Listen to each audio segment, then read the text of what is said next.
मनसे नेते अमित ठाकरे नवी मुंबईतील नेरूळ पोलीस ठाण्याच्या दिशेने रवाना झालेले आहेत। नेरूळमधील शिवस्मारकाचं अनावरण केल्याप्रकरणी त्यांच्यावर गुन्हा दाखल करण्यात आला आहे। याच गुन्ह्याची नोटीस घेण्यासाठी अमित ठाकरे पोलीस ठाण्यात हजर राहणार आहेत आणि याच क्षणाची ही ताजी दृश्य सध्या तुम्ही पाहू शकताय।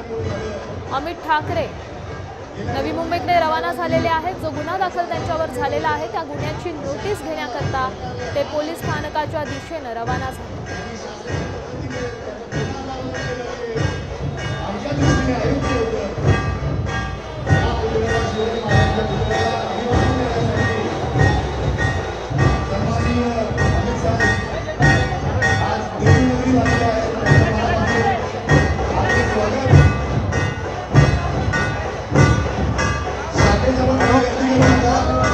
अमित ठाकरे आलेले आहेत।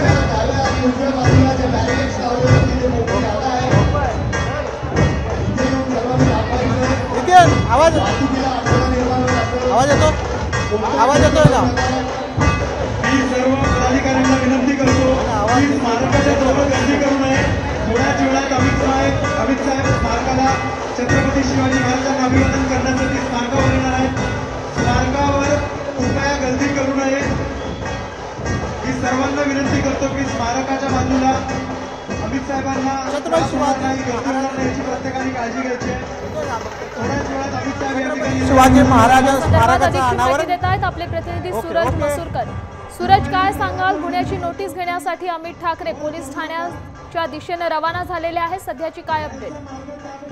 निश्चितच नुकतेच जे अमित ठाकरे जे आहेत ते आता छत्रपती शिवाजी महाराज यांच्या पुतळ्याजवळ आता दाखल झालेले आहेत आणि इथून छत्रपती शिवाजी महाराजांच्या पुतळ्याला अभिवादन करून ते आता नेरूळ पोलीस स्थानकाच्या दिशेने रवाना होणार आहेत। 2 दिवसापूर्वीच नेरूळ पोलीस स्टेशन मधील जे पोलीस आहेत ते अमित ठाकरे यांच्या घरी गेले होते। त्यांना नोटीस देण्यासाठी, कारण काही दिवसांपूर्वीच अमित ठाकरे यांनी छत्रपती शिवाजी यांच्या पुतळ्याचं जे आहे ते अनावरण केलं होतं। कारण इतके दिवस जो पुतळा बंदिस्त होता त्यामुळेच कुठेतरी जे मनसे सैनिक होते किंवा इतर जे नेते होते ते आक्रमक झाले होते आणि त्यानंतर त्या पुतळ्याचं जे आहे ते अनावरण केलं गेलं होतं आणि नंतर त्यामुळेच कुठेतरी अमित ठाकरे यांच्यावरती नेरूळ पोलीस स्थानकामध्ये गुन्हा दाखल झाला होता आणि त्याची नोटीस देण्यासाठी पोलीस जे आहेत ते दादर शिवतीर्थ ठिकाणी आले होते। मात्र अमित ठाकरे यांनी सांगितलं की मी स्वतः पोलीस स्थानकामध्ये हजर राहील आणि त्यानंतर आता अमित ठाकरे जे आहेत ते नवी मुंबईमध्ये दाखल झालेले आहेत। थोड्याच वेळात ते आता पोलीस स्टेशनमध्ये जाऊन नोटीस स्वीकारणार आहेत। आता नेमकं पुढे हे बघणं महत्त्वाचं ठरणार आहे की अमित ठाकरे नेमकं माध्यमांशी बोलताना काय आपली भूमिका मांडणार आहेत। कारण काही 2 दिवसापूर्वीच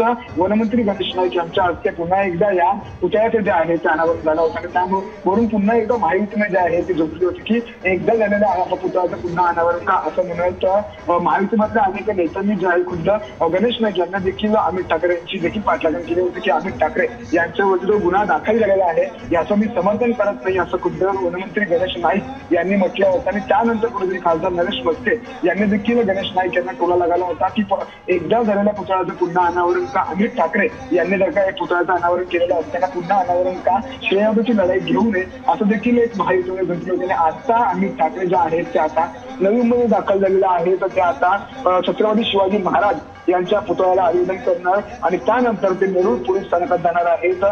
आता हे पाहणं महत्त्वाचं ठरणार आहे की नेमकं आता अमित ठाकरे काय बोलणार आहेत। या पोलीस चौकीमध्ये नोटीस स्वीकारल्यानंतर अमित ठाकरे यांची नेमकी भूमिका काय असणार आहे, माध्यमाशी ते काय बोलणार आहेत, आता हे पाहणं महत्त्वाचं ठरणार आहे। सध्या ते आता नवी मुंबईतील एका जनसंपर्क कार्यालयामध्ये ते आता त्यांनी भेट दिलेली आहे आणि त्यानंतर तिकडून ते नेरूळ पोलीस स्थानकामध्ये जाणार आहेत।